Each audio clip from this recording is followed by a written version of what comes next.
presidente del recién nacido partido Encuentro Social jura que el suyo es un movimiento sin implicaciones religiosas asociadas al cristianismo. Habla de impulsar una doctrina económica como la de Salinas de Gortari y de reconstruir los daños sociales desde la moral de la familia. Esta noche, Hugo Eric Flores, en La Pura Verdad.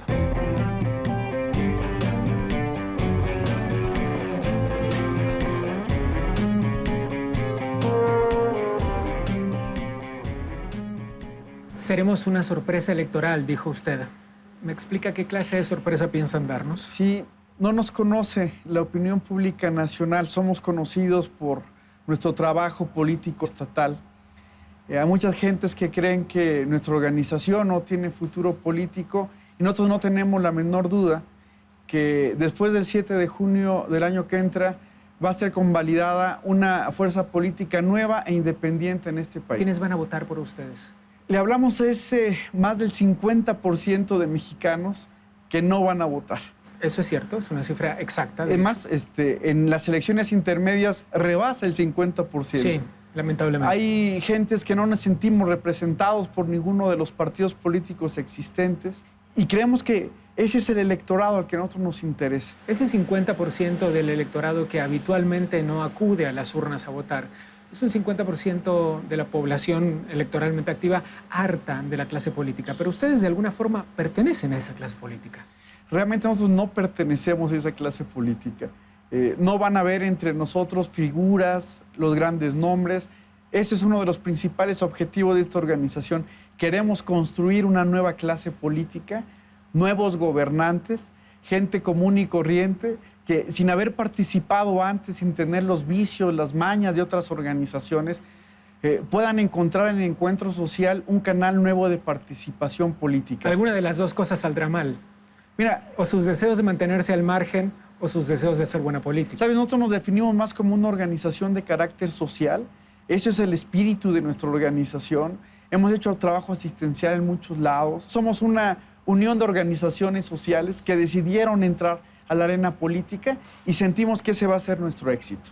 Usted es cristiano, tengo entendido. Es correcto. Sí, soy. Muchos periódicos, principalmente los del norte del país, donde la organización nació, hablaron de una estrecha relación entre la religiosidad y la política, cosa que está vedada por ley en México. ¿Sabes? Nosotros somos un partido de tinte liberal y creemos absolutamente en la separación de funciones entre el Estado y las iglesias. Ahora, no estamos a favor del Estado jacobino, de ese que prohíbe a algunos de nosotros, por ejemplo, en nuestro libre derecho de creencia, pues decir yo soy cristiano. Creo que eso a mí me compromete en mis valores personales, familiares.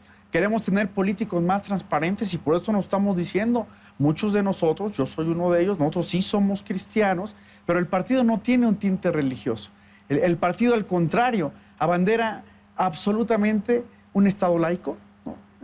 Creemos que esos son los fundamentos del Estado moderno, no solamente en Europa, pues hoy es en todo el mundo, ¿no? En términos liberales, usted habló de una economía liberal casi como la que ejerció Carlos Salinas de Gortari. ¿Esto es correcto? A ver, es todavía mucho más que eso, porque... ¿Más que eso qué significa? Sí, ¿sabes? La economía liberal que empezó de manera muy fuerte desde el gobierno de Miguel de la Madrid y que se consolidó con Carlos Salinas de Gortari, tenía muchas restricciones. Una economía liberal que apoya a monopolios privados, que fortalece monopolios públicos, una economía liberal... Y que mantiene controlado el tipo de cambio también. Por ejemplo, yo no puedo considerar que el gobierno de Carlos Salinas haya sido un gobierno completamente liberal. Era parte de su discurso, pero en la realidad faltaron muchísimas políticas públicas para vivir verdaderamente en un liberalismo económico con libertad de empresa.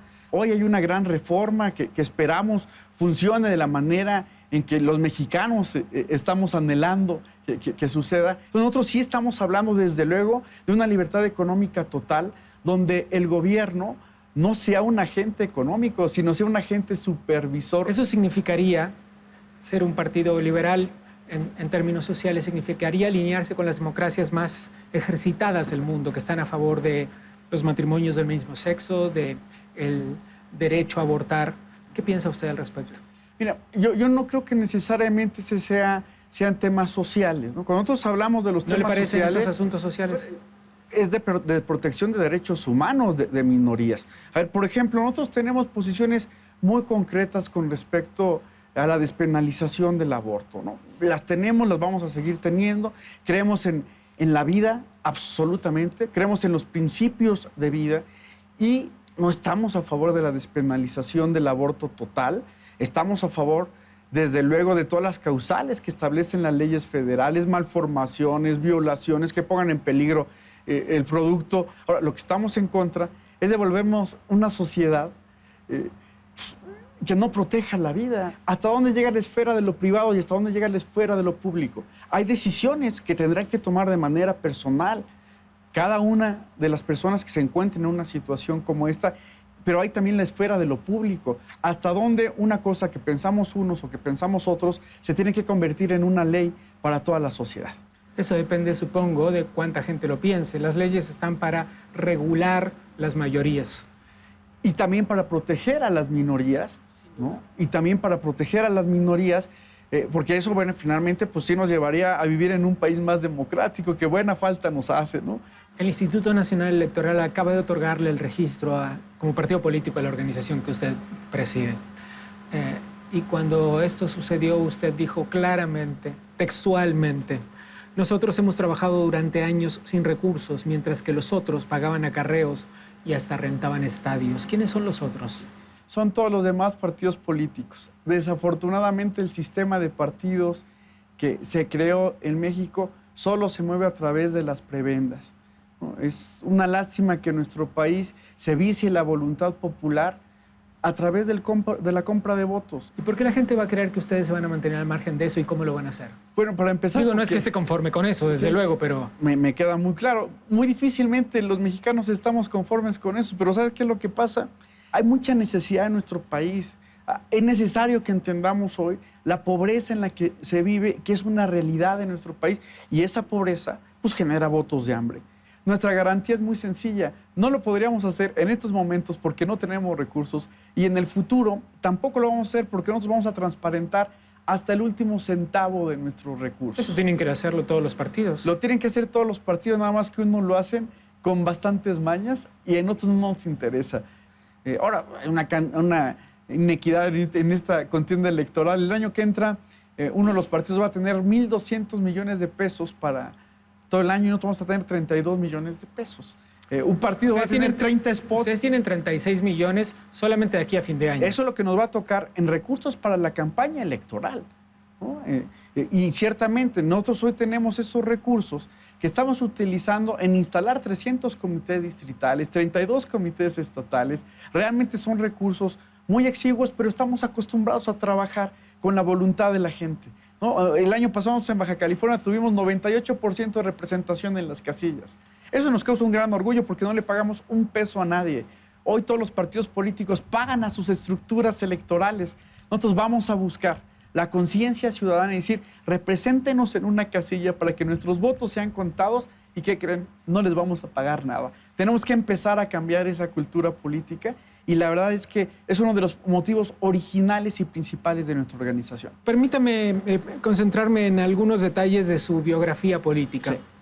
Fue subdelegado en la delegación Gustavo Madero durante la gestión del PRI. Sí, todavía está el PRI, es correcto. Más tarde tuvo un puesto como oficial mayor en la Secretaría de Medio Ambiente. Sí. Durante el gobierno de Felipe Calderón. Es correcto. Y por último, a principios de 2013, estuvo como director de gobierno durante la gestión de Miguel Mancera.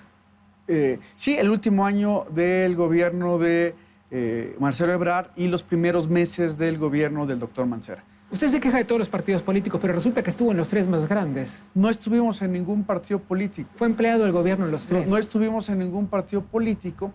Ciertamente nosotros hemos sido administradores públicos, hemos aprendido mucho de esas experiencias y digo, tengo muchos más cargos que esos en distintos niveles de la administración pública de nuestro país y no hemos defendido nunca ninguna bandera partidista. Está bien, pero sucede que usted era subdelegado, nada menos que subdelegado. Y he tenido muchísimos cargos, como te lo vuelvo a comentar. Pero no puede decir que no era político, que no tenía un puesto político. He sido un administrador público toda mi vida.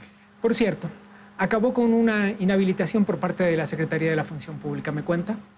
Fue una persecución política en mi contra justamente por no prestarme a prácticas de corrupción al interior de la Semarnat, específicamente con algunos programas en los que yo no estaba de acuerdo, porque no se iban a utilizar los recursos de manera correcta. Terminamos con 3 inhabilitaciones que finalmente todas fueran recurridas ante tribunales. No estoy inhabilitado y podría ser funcionario público en cualquier dependencia. Cuénteme, ¿cómo van a gastar los 36 millones? Realmente lo vamos a designar completamente a nuestros candidatos. Hay muchísimos gastos en una campaña y más en campañas tan inequitativas como las que nosotros vamos a enfrentar el año que entra. El año que entra tenemos que postular 11,000 personas a cargos de elección popular, ¿no? 500 candidatos a diputados federales y candidatos a gobernadores en 9 estados y candidatos a diputados locales, alcaldes, regidores y cabildo en 17 estados de la República. Usted dijo que va a conseguir 10 legisladores en las elecciones intermedias. Sí, es correcto, esa es nuestra meta. Pero 10 legisladores, bienvenida a la pluralidad, pero no marcan una diferencia en una Cámara donde habrá 500. Sí. ¿Con qué partidos planean aliarse? Mira, no estamos pensando aliarnos con partidos, sino con propuestas, con iniciativas.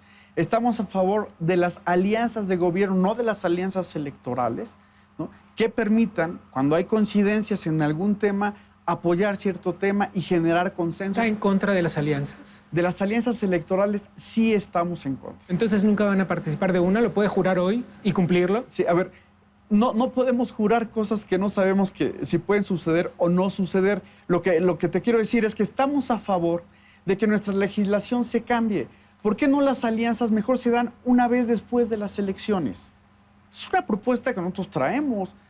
¿Por qué no se vota y una vez que ya esté votado, pues ahora sí podemos construir gobiernos a través de la representación política que cada uno de los partidos haya adquirida de parte del sufragio directo? No estamos a favor de la transmisión de votos de un partido a otro, ¿no? De eso sí, bueno, hemos sido promotores en Baja California, fuimos promotores de que los votos fueran para cada partido. Y si llega a haber alianzas electorales, que sigan siendo los votos para cada partido, de tal manera que no haya transmisión y haya partidos políticos artificiales. Nosotros no queremos ser una organización política artificial y de ninguna manera satélite de nadie. Hugo Eric Flores, le deseo una gran gestión, no por su éxito, sino por el de todos los mexicanos que necesitamos mejores políticos. Muy importante.